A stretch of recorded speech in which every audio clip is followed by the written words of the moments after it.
In this video, I'm revealing a simple and profitable scalping strategy that is proven to have a high win rate. So without further ado, let's get on with the video. For this scalping strategy, I'm using three types of exponential moving averages: the 25, 50, and 100 period. And I'm going to be using the 5-minute time frame. So this is how the strategy works. The first step is that we want to find an existing trend. And the way we do that is by looking at the EMA.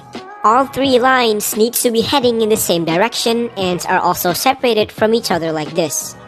Remember, we don't want ranging markets like this, which can be identified by the EMA heading sideways. You also want to avoid markets where the lines are crossing each other like this. Remember, we want the three indicators to be in the same direction. The position of the candles are also important. You want to find a setup where the candles are fully outside of the 25 EMA like this. So, once you've identified the setup, the next step is finding our entry signal. Our entry signal will be when the price makes a pullback and closes below the 25 or 50 EMA. Let me show you what I mean. So, in this chart, we have spotted an existing uptrend as shown by the 3 EMA. All of them are heading upwards while the candles are above them. Next, you want to wait for the price to make a pullback towards the 25 or 50 EMA. And so this will act as our entry setup. The next step is to wait for the price to go back to the 25 EMA again. Once this happens, you take a buy position here. However, if the price instead went down and broke below the 100 EMA, you cancel your whole setup and look for other trade opportunities, because this may indicate that the trend is changing. Now for your exit strategy.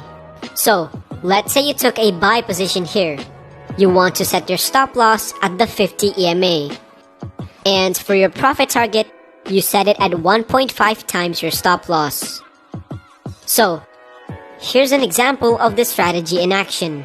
In this chart, we can see that the market is currently on an uptrend, as shown by all three EMA heading upwards, while all the candles are above the EMA.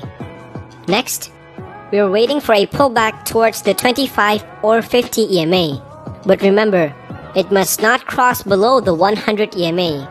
So, once the pullback happens, the next step is to wait for the price to reverse back up to the 25 EMA. Once this happens, you take a buy position. Next, we set up our profit target and stop loss here. And as you can see, the price ends up hitting our profit target, so this counts as a successful trade.